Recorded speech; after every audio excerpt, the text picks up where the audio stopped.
إن الحمد لله نحمده ونستعينه ونستغفره ونعوذ بالله تعالى من شرور أنفسنا ومن سيئات أعمالنا من يهده الله فلا مضل له ومن يضلل فلا هادي له أشهد أن لا إله إلا الله وأشهد أن محمدا عبده ورسوله abalungi ab'ebitiibwa abawuliriza abatugoberera mu darusu yaffe mu misomo gyaffe egikwatagana ne suratu rahimi okuyunga oluganda ab'ebitiibwa waliwo episode emu oluusi yalemwa abantu okugitegeera mu njogera gye nagyogeramu nenjagala ab'ebitiibwa nyongere okukigaziya kiki nali ntegeera bantu tambulire wamu ffenna mu motoka yaffe emu waliwo we nagambira nti okuyunga oluganda kibeera kya bbeeyi nnyo okusinga esswala.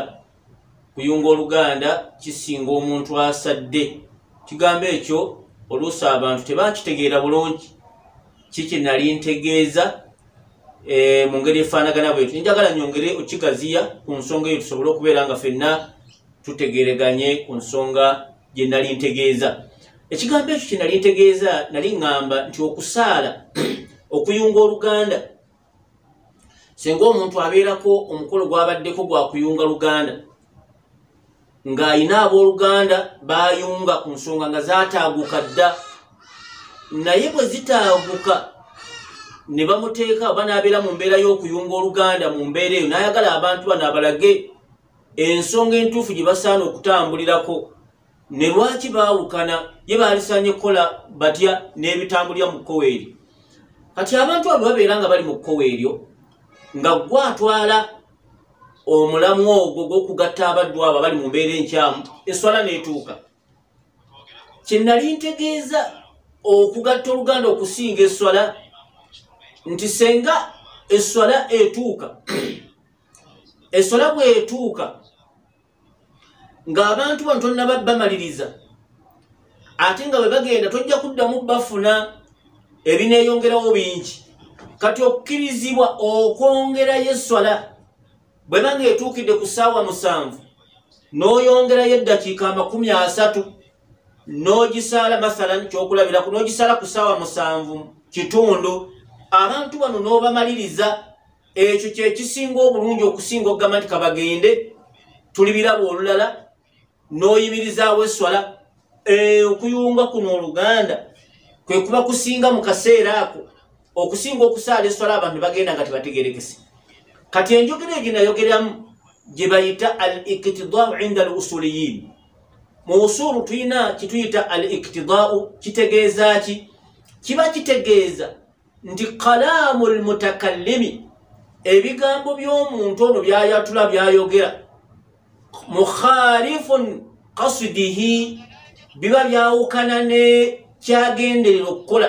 Bwe nali ŋŋamba nti okugatta oluganda kisinga okusaala abadan mustahil tekuyinza kusinga swala nali sigamba nti oli ayunga oluganda ne bwaleka esswala la wabula kinali ntegeeza nti singa omuntu abadde ali mu bata ey'okugatta abantu luganda ng'alulimu swala n'etuuka kyabbeeyi nnyo okusooka okupoozinga ku swala n'omala okumaliriza abantu bano ne bw'oyongerayo eddakiika kyekisinga obulungi okusinga okugamba nti katusaale ng'ate abantu bagende nga tubalongoosezza. Kyenali ntegeeza naye nali sitegeeza nti okuyunga oluganda bisifatu amun kusinga esswala. Esswala tebagisinga, teri ibaada eri waggulu wa swala.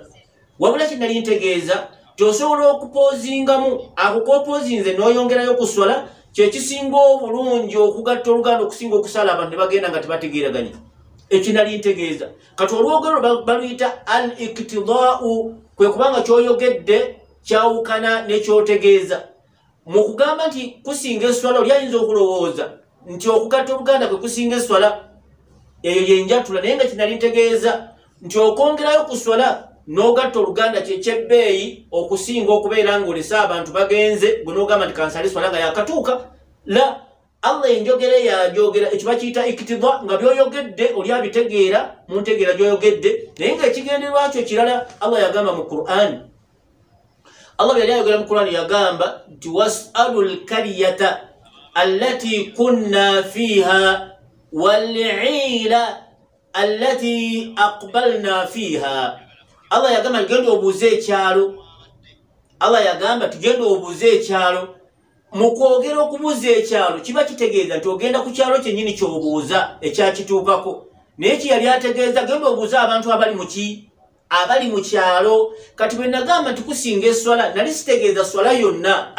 Akaseera kano k'oyongeddeyo okugatta oluganda kwe kusinga okusaala abantu ne bagenda nga tebategeeraganye. Falidhalika qala nabiyu sallallahu alaihi wasallam kama inda Imam Muslim omubaka yagamba hadisi Aisha radhiyallahu anha beyalinga nnyonnyola yagamba nti la salata bihadarati at-ta'ami wala huwa mudafa'ahu al-khabathani. Mbaka yagamba teriyo swala yonna esaalibwa mu butuufu bwayo ng'emmere etuuse.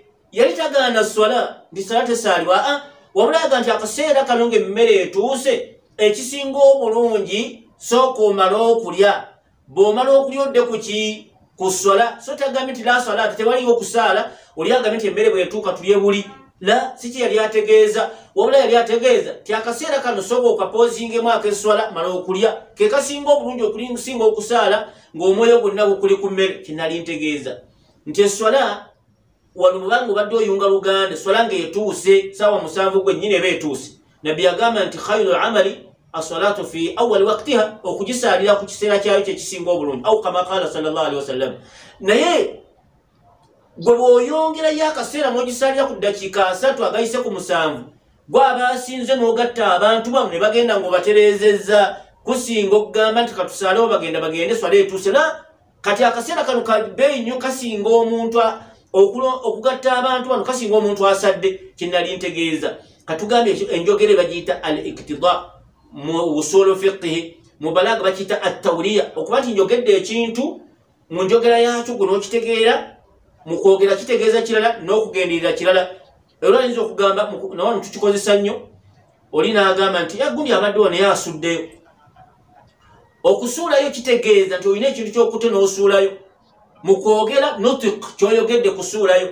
So nga amakulu agalimu nti agize eki agenze. Kati nange bwe nagamba nti okuyunga oluganda kusinga eswala nali ntegeeza ng'etuuse n'okeereyamu ku swala kino kyekisinga obulungi okusinga okusaala abantu ne bagenda nga tebategeeraganye. So nga sigamba nti okugatta oluganda kyekisinga abadan, tekiyinza kusinga swala abadan. Wabula bwe banga etuuse ng'abantu tebanna bakulongooka ng'ate osemberedde balongoosa okusinga okugenda kyekisinga okwongerayo eswala okusinga okugamba nti katusaale awa bagende. Kinali ntegeeza ayuha ikhwa, naye swala hiya umul ibadat, yeswala esinga byonna ibaada zonna. Era awwal ma yuhasabu bihi al-abdu min a'malihi yawm al-qiyamah swala. Kati okugatta oluganda tuluyinza kusinga swala bimutulaqiha yonna, wabula wano mu kaseera ng'ebadde etuuse ng'abantu b'obadde olongoosa b'obadde ogatta tonnaba batuusa ku mulamwa osobola okwongerayo. Thabata dhalik, era kyalabika bulungi. Ibn Abbas kana yudarrisu nas, yasomesa darusu min salati al-asri ila salati al-maghrib. Yasomesa n'atuuka ku salati al-maghrib n'ayingira ne munda mu salati al-maghrib nga batibane bakusaala maghrib. Omusajja yali asembeyo n'agamba nti as-sala. Ibn Abbas n'asirika n'agenda mu maaso n'asomesa n'ayongerayo. Omusajja n'agamba nti as-sala. Ibn Abbas n'agamba nti ayuha nnas a antum tuallimunani am ana uallimukum, mwe munsomesa oba nze abasomesa.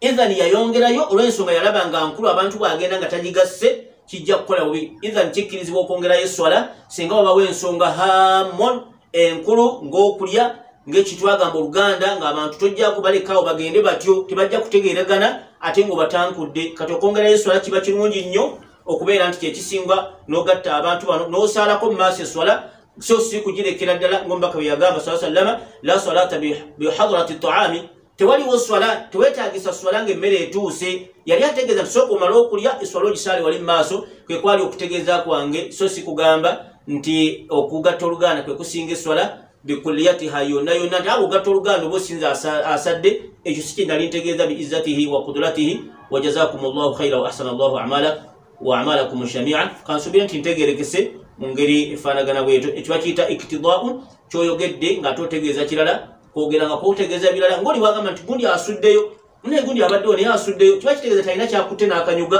naye ng'ate amakulu agenze mu ngeri efaanagana bwe tukinali ntegeeza si kugamba ti eswala yesinga okugatta oluganda kikusinga eswala wabula mu paati eyo gyenyinyonnyodde okwongerayo mala okumaliza bano thumma osaale ng'omubaka byakinyonnyola okusuuka kw'emmere nga bwe tukirabye wajazakumullahu khairan ahsana allahu ilaikum shamia wassalamu alaikum warahmatullah